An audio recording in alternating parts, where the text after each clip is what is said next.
नमस्कार, मैं हूं अर्चना सिंह। लोकसभा चुनावों की उल्टी गिनती जारी है और इसी के साथ मोदी बनाम महागठबंधन की टक्कर भी और तेज हो रही है।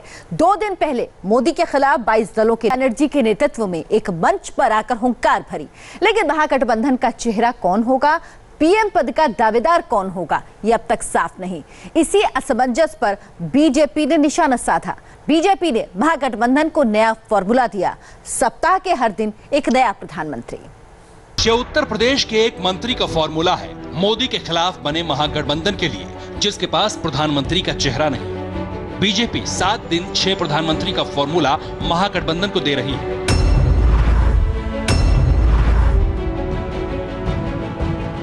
सात दिन होते हैं हफ्ते के और 7 दिन में आप पीएम एक दिन कर लो।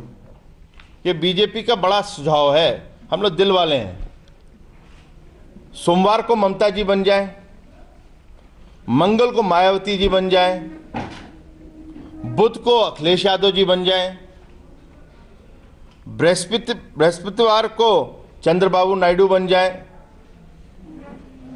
शुक्रवार को केजरीवाल जी बन जाए, क्योंकि सरकार काम नहीं करती सैटरडे संडे, उस दिन राहुल गांधी बन जाए।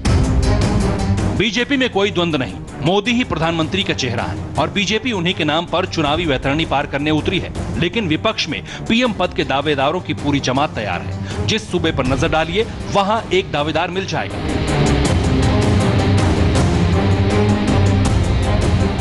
दिल्ली में राहुल गांधी और अरविंद केजरीवाल, उत्तर प्रदेश में मायावती और मुलायम सिंह यादव, आंध्र प्रदेश में चंद्रबाबू नायडू, कर्नाटक में एचडी देवेगौड़ा, तेलंगाना में केसीआर और पश्चिम बंगाल में खुद ममता बनर्जी।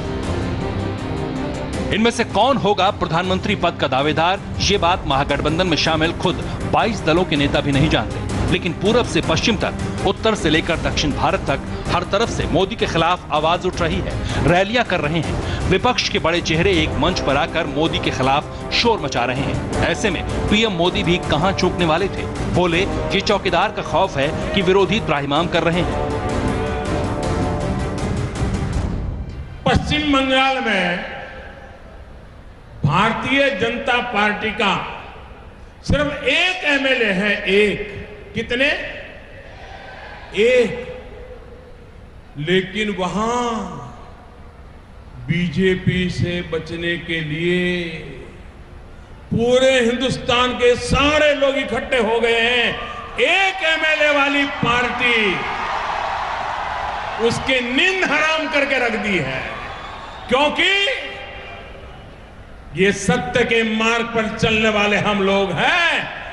एक एमएलए होने के बावजूद भी हिंदुस्तान का सारी जमात वहां इकट्ठे होकर के बचाओ बचाओ बचाओ इसके नारे लगा रही है। मैं पश्चिम बंगाल की जनता को बधाई देता हूं। मैं पश्चिम बंगाल की भारतीय जनता पार्टी को बधाई देता हूं। एक अकेले एमएलए ने, इतनी छोटी सी पार्टी ने गलत काम करने वालों की नींद हराम कर दी है। उनकी जमीन खिसक रही है, डर के मारे इकट्ठे हो रहे हैं। दल के लिए मरने मिटने वाले बहुत लोग होंगे, देश के लिए मरने मिटने वाले हम आपकी सब सपनों को पूरा करने के लिए आपको समर्पित है। आज से पहले इस देश की ऐसी सियासी तस्वीर कभी नहीं दिखी जैसी इस बार दिख रही है। दर्जनों पार्टियां सिर्फ मोदी विरोध की बुनियाद पर हाथ मिला रही हैं, शोर मचा रही हैं। 19 जनवरी को कोलकाता में रैली हुई तो उसके किरदार और आधार भी मोदी ही थे। इस रैली में अखिलेश यादव आए, केजरीवाल आए, चंद्रबाबू नायडू आए, एचडी कुमार स्वामी भी आए, बीजेपी के 2 बागी भी आए और ममता दीदी तो मौजूद थी ही और मुद्दा मोदी थे। मोदी बाबू का सरकार को एक्सपायरी डेट हो गया है। जब कोई मेडिसिन हम खरीदते हैं उसको एक एक्सपायरी डेट होता है, तो इनका एक्सपायरी डेट खत्म हो गया है। अभी आने वाला दिन में नया चीज होना है, नया सुबेरा होना है। बीजेपी हटाओ, बीजेपी हटाओ, बीजेपी हटाओ।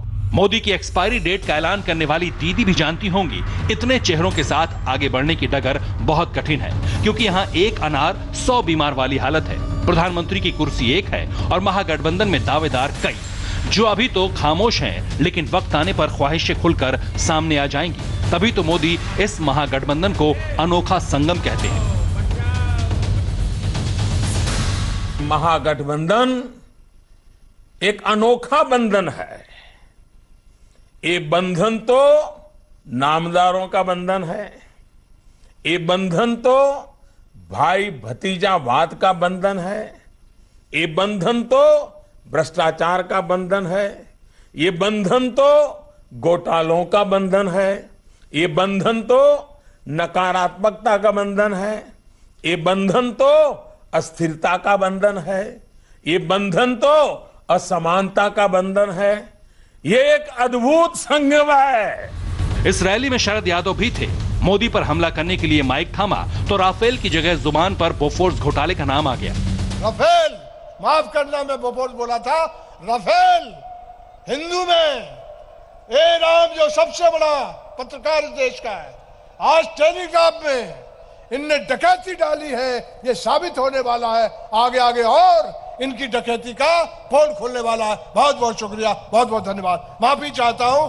Rafale Rafale Rafale.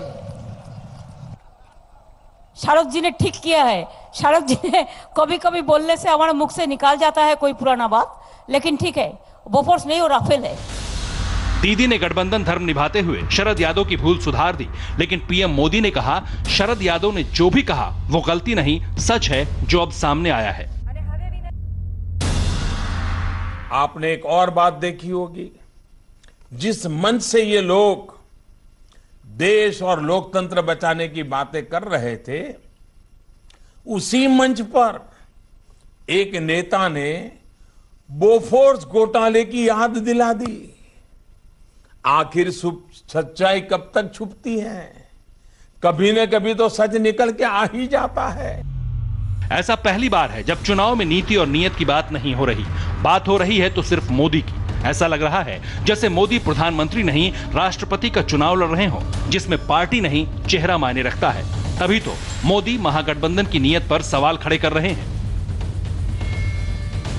महागठबंधन ये क्यों बन रहा है? 5 साल हो गए महागठबंधन ने देश के सामाजिक आर्थिक विषयों को लेकर के कुछ सोचा हो, कुछ कहा हो, एक स्वर से कहा हो। ऐसा हुआ है क्या? नहीं हुआ है। अभी भी उनके यहाँ से 2-2 स्वर निकलते हैं, भिन्न भिन्न स्वर निकलते हैं। और आखिरकार ये लोग हो गए हैं, ये खुद के बचाने के लिए मैदान में सहारा ढूंढ रहे हैं। एक दूसरे को भाई हाथ पकड़ो बच जाएंगे, तो ये खेल चल रहा है। उनका इरादा एकमात्र मोदी है। मोदी को ये करो, मोदी को वो करो। आप अखबार निकाल दीजिए, पहला पेज तो एक नेता बोलेगा मोदी ऐसा है, मोदी वैसा है। दूसरा पेज दूसरा नेता बोलेगा मोदी है, मोदी वैसा है। आप अखबार के 10 पेज निकाल दीजिए, 10 अलग अलग गठबंधन के साथी अलग अलग स्वर में गालियां देते रहते हैं। क्या करेंगे, क्यों करेंगे, देश के लिए क्या करेंगे? ऐसे कोई दृष्टि नहीं है। पीएम मोदी कहते हैं, सारी बीजेपी कहती है ये मोदी बनाम शोर है, जिसके पीछे चोर हैं, जो खुद को बचाने के लिए मजबूरी में एक दूसरे का हाथ पकड़ रहे हैं। ये मजबूरी से इकट्ठे आए लोग हैं। जो जमानत पर हैं वो लोग अपना बचने का रास्ता खोज रहे हैं। जो डूब रहे हैं वो टिकने का सहारा ढूंढ रहे हैं। ये कोई प्रेम के कारण, देश प्रेम के कारण, देश की भलाई के लिए, जनता की भलाई के लिए ये इकट्ठे नहीं हुए हैं जी। इनका मकसद यही है, मोदी हटाओ और कुछ नहीं। जो पार्टियां एक दूसरे को फूटी आंख नहीं भाती थीं, जिनका सियासी वजूद ही एक दूसरे के विरोध पर टिका है, वो भी मोदी के डर से साथ आ गए। सबसे बड़ी मिसाल मायावती और अखिलेश की है। तभी तो मोदी बुआ और बबुआ के बेमेल जोड़ पर जोरदार हमला कर रहे हैं। उत्तर प्रदेश में तो आप ये भी देख रहे हैं कि बालू, मोरंग लेकर शोषितों वंचितों का अधिकार तक जो खा गए, ऐसे लोगों ने भ्रष्टाचार में साझेदारी का अभियान शुरू किया है। एक दूसरे के घोटालों और घपलों को छुपाने के लिए वो हाथ मिला रहे हैं, जो कभी एक दूसरे से आंख मिलाने के लिए भी तैयार नहीं थे। भाई और बहनों, राजनीतिक स्वार्थ के लिए लखनऊ के गेस्ट हाउस का वो शर्मनाक कांड, उसे भी भुला दिया गया।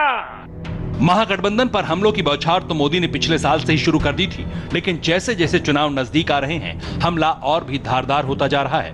अब सबसे बड़ा सवाल यही है, बिना पीएम के चेहरे के चुनाव लड़ रहे महागठबंधन के महारथी मोदी का मुकाबला कैसे करेंगे। Bureau report, India TV.